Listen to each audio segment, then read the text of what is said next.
नमस्कार स्टूडेंट्स। आज हम नाटक के तत्वों के आधार पर ध्रुव स्वामिनी नाटक की समीक्षा करेंगे। ध्रुव स्वामिनी नाटक जयशंकर प्रसाद का अंतिम नाटक है जो कि 1933 में प्रकाशित हुआ। यह नाटक गुप्तकालीन घटना पर आधारित रचना है। सम्राट समुद्रगुप्त ने अपने विशाल साम्राज्य की स्थापना की थी, जिसे उनके ज्येष्ठ पुत्र रामगुप्त ने अपने 1 वर्ष के कार्यकाल में ही टूटने के कगार पर ला दिया। चंद्रगुप्त ने इस टूटते साम्राज्य को बचाया था तथा विच्छिन्न नारी ध्रुव स्वामिनी को पुनर्विवाह का अवसर प्रदान किया था। नाटक के तत्वों के आधार पर इस नाटक की समीक्षा की जा सकती है। नाटक क्या होता है? नाटक की उत्पत्ति नट धातु से मानी है। रामचंद्र पूर्णचंद्र ने, वेबर मोनियर ने नृत्य धातु से मानी है और कई विद्वान इसको ड्रामा मानते हैं। ड्रामा का अर्थ होता है किया गया कार्य। भरतमुनि ने नाटक की परिभाषा देते हुए लिखा है कि स्वभाव से लोक का सुख दुख समन्वित होता है, अंगों आदि द्वारा अभिनय किया जाता है, उसको नाटक कहते हैं। रंगमंच पर अभिनय द्वारा प्रस्तुत करने की दृष्टि से लिखी गई 1 से अधिक अंकों वाली रचना नाटक कहलाती है। जो मूल पात्र है उसके रूप का नकल करते हुए उसका अपने ऊपर आरोपित करते हुए नट जो अभिनेता है वह भिन्न भिन्न क्रियाकलाप करता है, उसको नाटक कहते हैं। भारतीय नाट्य शास्त्र में नाटक के 4 तत्व बताए गए हैं: वस्तु, नेता, रस और अभिनय। लेकिन पाश्चात्य काव्य शास्त्र में नाट्य शास्त्र के 7 तत्व बताए गए हैं: कथा वस्तु, पात्रों का चरित्र चित्रण, कथोपकथन या संवाद, देश काल वातावरण, भाषा शैली, उद्देश्य और अभिनय। जो भारतीय नाट्य शास्त्र में वस्तु होती है, पाश्चात्य काव्य शास्त्र में वही कथा वस्तु होती है। कथा वस्तु 3 तरह की होती है: प्रख्यात, उत्पाद्य और मिश्रित। प्रख्यात जो कथा वस्तु होती है वह इतिहास और पुराण पर आधारित होती है। उत्पाद्य कथा वस्तु में काल्पनिक कथा वस्तु होती है और मिश्रित कथा वस्तु इतिहास और कल्पना का मिश्रण होता है। तो जो ध्रुव स्वामिनी नाटक है वो मिश्रित कथा वस्तु है। कथा वस्तु में 5 पड़ाव होते हैं: प्रारंभ, यतन, प्रत्याशा, नीति प्राप्ति और फलागम। कथा वस्तु रोचक, कौतूहल और जिज्ञासा पूर्ण होने चाहिए। कथा वस्तु को प्लॉट भी कहा जाता है। किसी भी नाटक में कथा वस्तु ही मूल आधार होती है जिस पर सारी कथा का ताना बुना जाता है। ध्रुव स्वामिनी की कथा वस्तु इतिहास और कल्पना का अद्भुत सम्मिश्रण है। ध्रुव स्वामिनी की कथा वस्तु 3 अंकों में विभाजित है। प्रत्येक अंक में एक दृश्य है और सारी घटनाएं प्राय एक ही स्थान पर घटित हुई हैं। कथा वस्तु का केंद्र रामगुप्त और शकराज का शिविर है। कथा वस्तु इस प्रकार है: सम्राट समुद्रगुप्त ने अपने छोटे बेटे चंद्रगुप्त को युवराज घोषित किया था, किंतु उसकी मृत्यु के पश्चात चंद्रगुप्त अपना संपूर्ण राज्याधिकार अपने बड़े भाई रामगुप्त को सौंप देता है। रामगुप्त अत्यंत कायर, विलासी और शासक बनने के सर्वथा अयोग्य था। वह शिखर स्वामी के साथ षड्यंत्र रचता है और चंद्रगुप्त की प्रेयसी वाग्दत्ता पत्नी से विवाह कर लेता है, किंतु उसे सदा यह संदेह बना रहता है कि ध्रुव स्वामिनी चंद्रगुप्त से ही प्रेम करती है। जब रामगुप्त दिग्विजय के लिए निकलता है तो उसके शिविर को शकपति घेर लेता है और रामगुप्त को एक संधि पत्र भेजता है जिसमें अपने लिए महादेवी ध्रुव स्वामिनी तथा अपने सामंतों के लिए रामगुप्त के सामंतों की पत्नियों की मांग करता है। रामगुप्त अपने अमात्य शिखर स्वामी की मंत्रणा से शकराज की शर्त को स्वीकार कर लेता है। ध्रुव स्वामिनी और चंद्रगुप्त दोनों इसका विरोध करते हैं। चंद्रगुप्त स्वयं ध्रुव स्वामिनी के वेश में सकराज के पास जाने का निश्चय करता है और ध्रुव स्वामिनी भी जिद करके उसके साथ जाती है।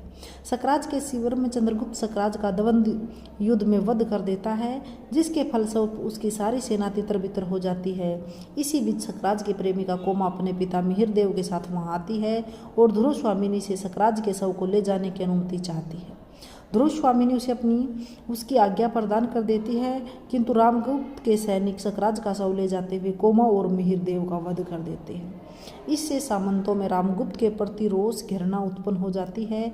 वे निर्णय करते हैं कि चंद्रगुप्त सम्राट और ध्रुव स्वामिनी साम्राज्ञी पुरोहित ध्रुव स्वामिनी द्वारा रामगुप्त से तलाक और चंद्रगुप्त से पुनर्विवाह को धर्मानुकूल घोषित कर देता है। शिखर स्वामी भी चंद्रगुप्त के पक्ष में हो जाता है। रामगुप्त इन बदलती परिस्थितियों को देखकर विक्षिप्त हो उठता है और कटार लेकर चंद्रगुप्त पर पीछे से वार करने लगता है, जिसे एक सामंत देख लेता है और वह रामगुप्त का वध कर देता है।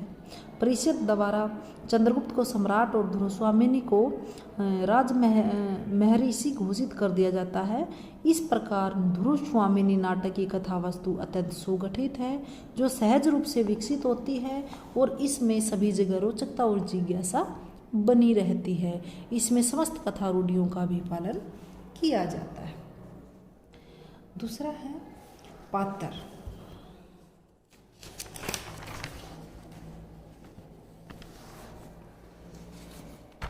पात्र स्थिर प्रकृति के हों अथवा परिवर्तनशील, उसमें व्यक्तित्व की सजीवता होनी चाहिए।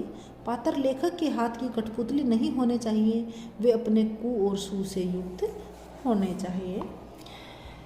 नाटक की कथावस्तु को गति प्रदान करने में पात्रों की भूमिका प्रमुख होती है, इसलिए इसकी योजना कथावस्तु के अनुरूप ही होती है।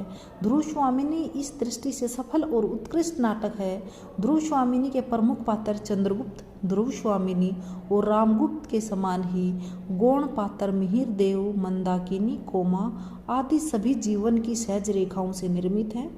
इसमें इतिहासगत तथ्यों के साथ कल्पना के सम्मिश्रण ने दर्शकों के मन पर विशेष प्रभाव छोड़ा है।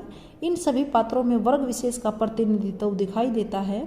चंद्रगुप्त शूरवीर पराक्रमी और रामगुप्त कामी और अकर्मण्य पात्र है। कोमा कोमल हृदय नारी है।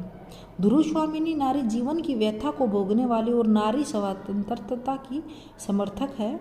शिखर स्वामी अमात्य का प्रतिनिधित्व कर रहा है। चंद्रगुप्त ध्रुव स्वामिनी और सकराज नीतिवाद से प्रभावित चित्रित हैं। जो पात्र है उसमें नायक और नायिका होते हैं। नायक होते हैं वो चार तरह के होते हैं: धीरोदात, धीर ललित, धीर प्रशांत और धीरोदत्त। जो धीरोदात नायक होता है वो लोकप्रिय, प्रियवंत, पवित्र, धार्मिक, चतुर, मधुर, त्यागी, विनीत भाव का होता है और वह कथा वस्तु को आगे बढ़ाने वाला होता है। धीर प्रशांत होता है वो क्षत्रिय न होकर ब्राह्मण होता है, जैसे गौतम बुद्ध। और धीर ललित जो नेता होता है वो कला प्रेमी होता है। और जो धीरोदत्त नायक होता है वो अहंकारी होता है, जैसे रावण। नायक के साथ सहायक पात्र होते हैं: पीठमर्द, चेट, विदूषक। प्रतिनायक होता है लोभी, कठोर, पाप कर्मों में संलग्न और वैश्यनी होता है। नायिका जो होती है नाटक में वो भी नायिका तीन तरह की होती हैं: स्वकीया, परकीया और सामान्य।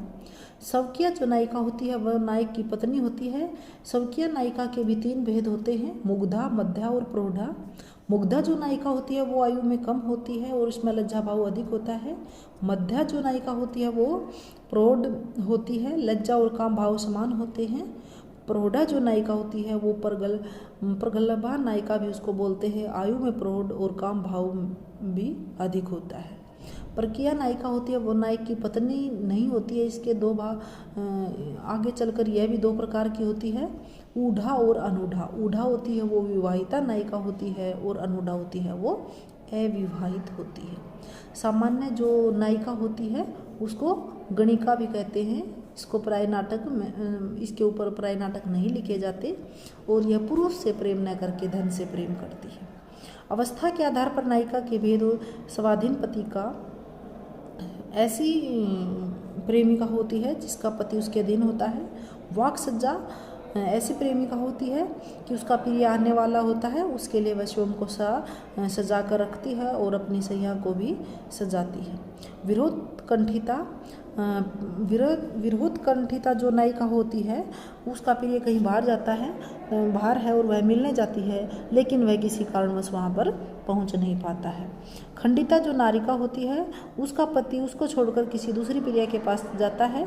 कलहांतारिता एक नायिका होती है जिसका पति रात भर बाहर रहता है, लेकिन आकर अक्षमा याचना करता है, परंतु वह अक्षमा याचना स्वीकार नहीं करती और बाद में गलानी से भर जाती है। छठे नंबर की जो नायिका होती है वो विप्रलब्धा नायिका होती है।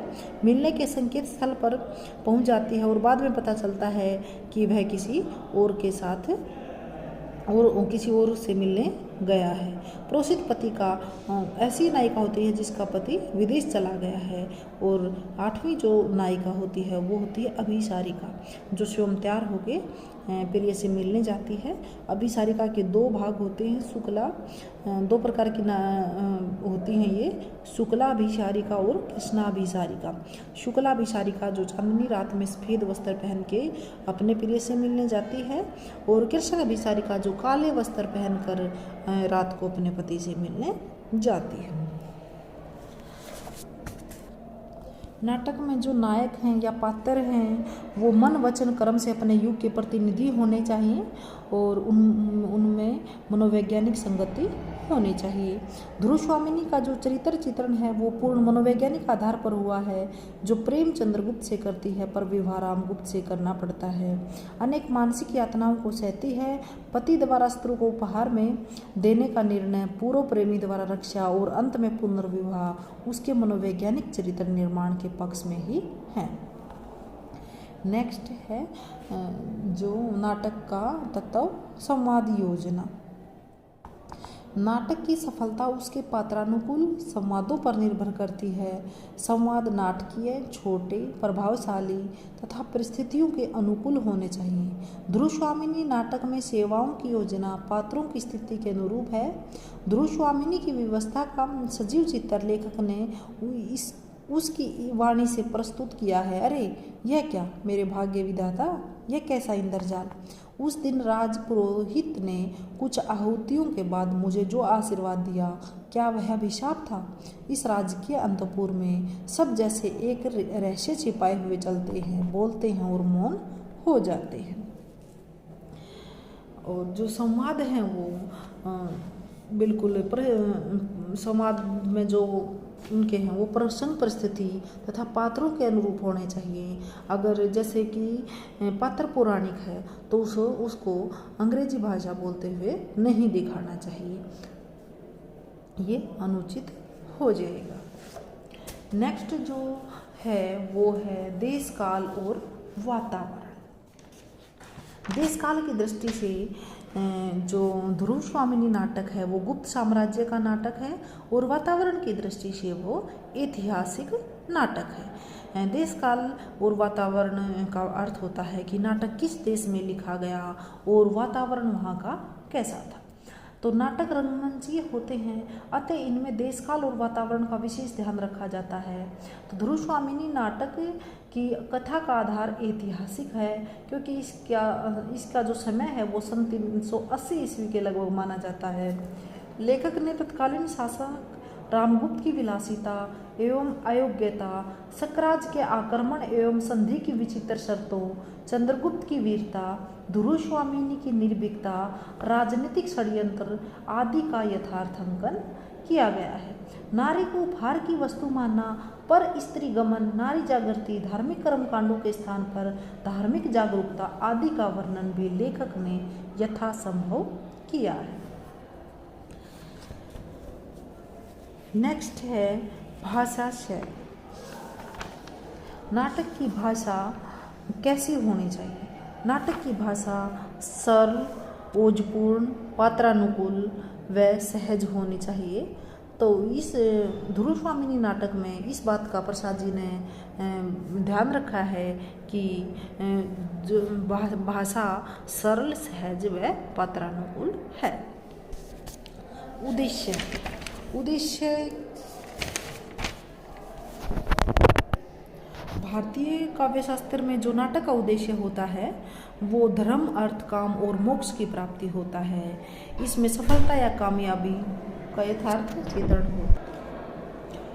पाश्चात्य दृष्टि से जो उद्देश्य होता है वो यथार्थ जीवन का जिक्र होता है उसमें, और जीवन मीमांसा अथवा विचार सरणी के रूप में उद्देश्य कथन पात्रों के आंतरिक और बाह्य संघर्ष द्वारा वे नाटक को आगे बढ़ाते हैं, और मानव सहानुभूति का विस्तार करना भी पाश्चात्य दृष्टि से नाटक का उद्देश्य होता है, और वो ऐसा पात्रों के माध्यम से भी व्यक्ति करते हैं। हमारे यहाँ सुखांत नाटक होते हैं, लेकिन पाश्चात्य में दुखांत नाटक, जैसे कि अरस्तु ने भी त्रासदी का वर्णन किया है, और जो फल होता है वो सुखांत और दुखांत दोनों तरह का होता है। लेकिन जो प्रसाद के ध्रुव स्वामिनी नाटक है, ये न सुखांत है और न दुखांत, इसके नाटक हमेशा प्रसादांत होते हैं।